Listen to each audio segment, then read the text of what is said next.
Bonjour à tous. Alors aujourd'hui, je vous propose de changer de sujet après après la patine du wagon Brawa, de notre wagon frigorifique. Je vous propose de parler un petit peu sur une petite série très courte pour le moment, de parler un petit peu figurines.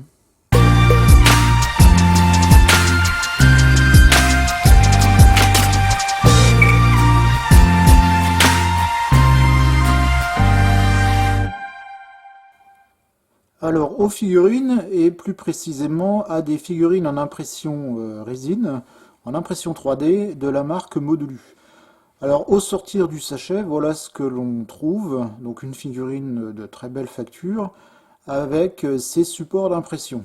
Alors, il va falloir bien entendu commencer par préparer tout ça et notamment commencer par la suppression des supports d'impression. Alors, pour ce faire, je commence avec un X-Acto avec une lame très affûtée par couper les petites extrémités donc qui relie la figurine. Et ensuite, avec une pince, je viens ensuite couper au ras les supports de façon à libérer la figurine de sa gangue d'impression. Alors, je termine par la partie pied. Alors, il faut y aller vraiment très doucement de façon à ne pas endommager cette partie qui reste quand même la plus fragile. Voilà, une fois les supports enlevés, on obtient donc une figurine qui va nécessiter un petit peu de préparation maintenant, de façon à enlever le résidu de résine provenant des supports. Alors pour ce faire, j'utilise du papier à poncer de grosseur 320 qui va très bien pour ce genre de travail. Il est ni trop gros ni trop fin et donc ça permet d'obtenir un très bon résultat. Lorsqu'on pense avoir terminé, un dépoussiérage avec un pinceau ici à poil de porc. Et donc voilà, on obtient vraiment quelque chose d'extrêmement sympathique. Ensuite, il va falloir insérer, donc opération un peu délicate, dans un des pieds de la figurine, un petit support, notamment en l'occurrence un fil de fer, qui va servir à fixer la figurine déjà sur un support provisoire pour pouvoir la peindre et ensuite sur le module diorama de votre choix.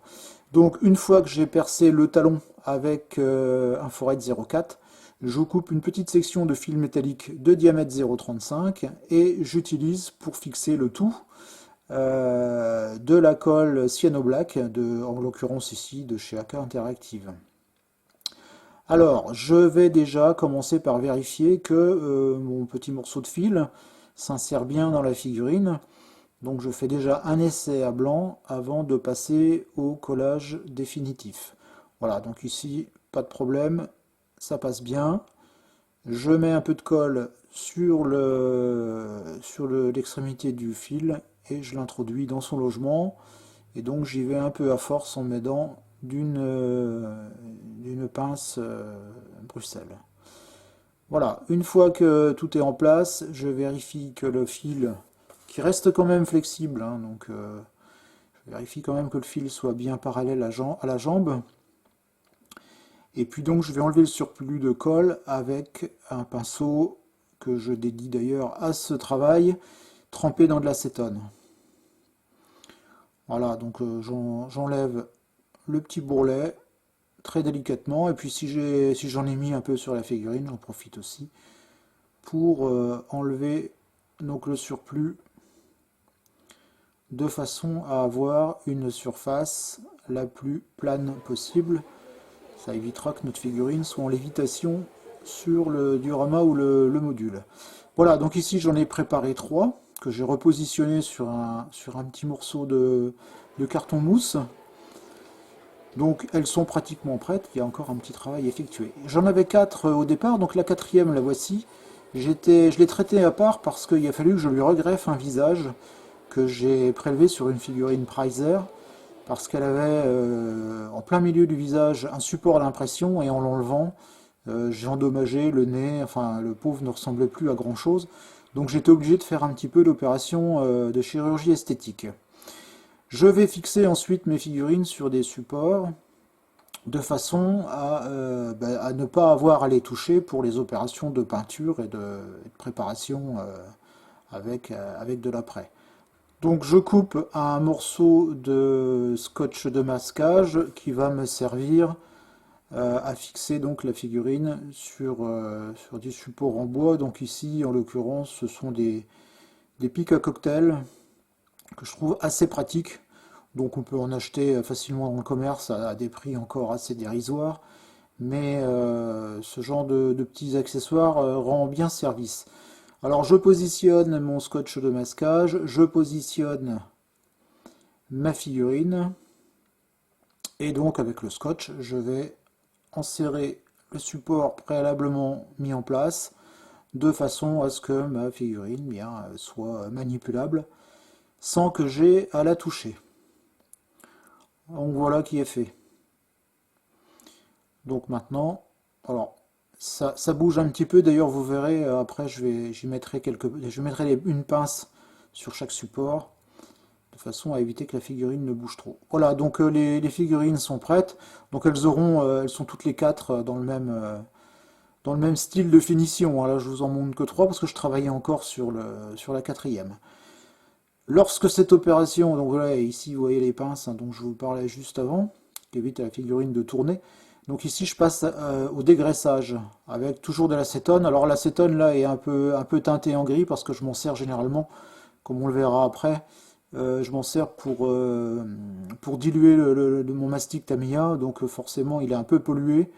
Mais voilà, donc une fois que les figurines sont dégraissées, je dépose un peu de mastic Tamiya sur un support. Et puis, si j'ai repéré des petites zones à retoucher, comme ici le talon par exemple, où en dégrappant j'ai un petit peu esquinté le talon de la figurine, il suffit simplement, je viens de réappliquer un peu de mastic dessus, et puis je vais venir après retravailler ce mastic pour lui donner la forme désirée avec un pinceau trempé dans de l'acétone.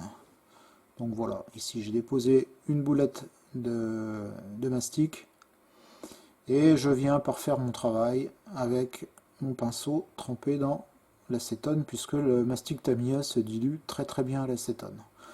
Bon, pas de souci, hein, l'acétone n'attaque pas la résine, donc ça ne pose absolument aucun problème.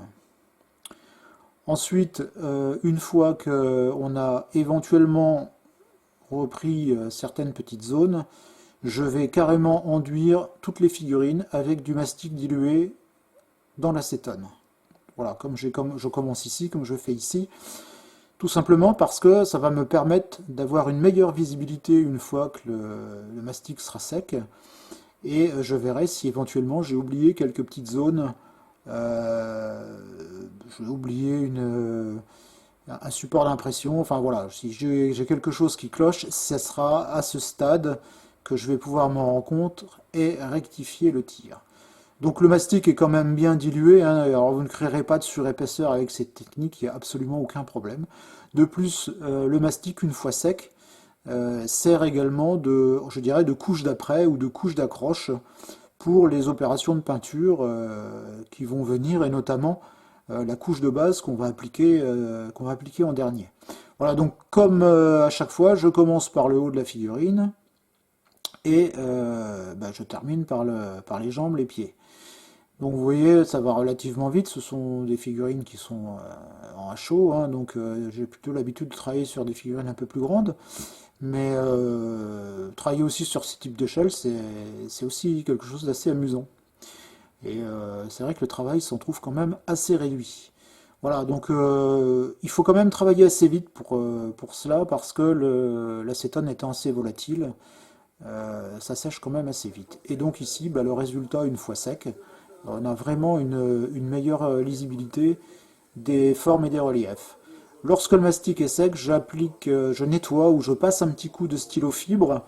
Alors avec des fibres en synthétique, hein, je veux quelque chose d'assez souple, pas quelque chose de trop agressif, de façon à bien lisser la surface si éventuellement on a un petit surplus de mastic ou des choses comme ça. Ensuite, dernière opération, la couche de fond. Alors, ou la couche de base. Donc je vais utiliser ici de la peinture acrylique de chez AK Interactive que je vais diluer un petit peu avec du thinner. La peinture étant un peu épaisse, les figurines étant vraiment très petites, je redilue un petit peu de façon à avoir quelque chose d'assez fluide.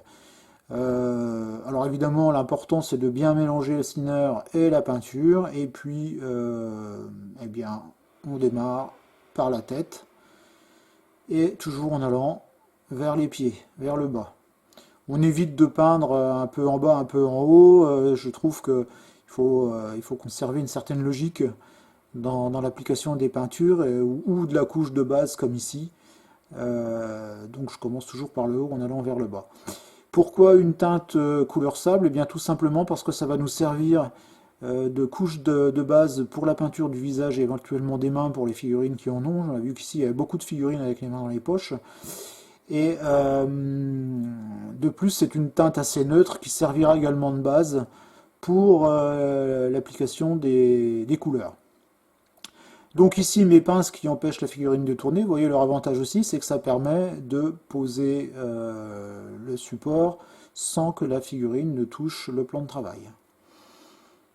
Donc voilà, je termine avec la couche de base. Donc voilà le travail de fin de préparation.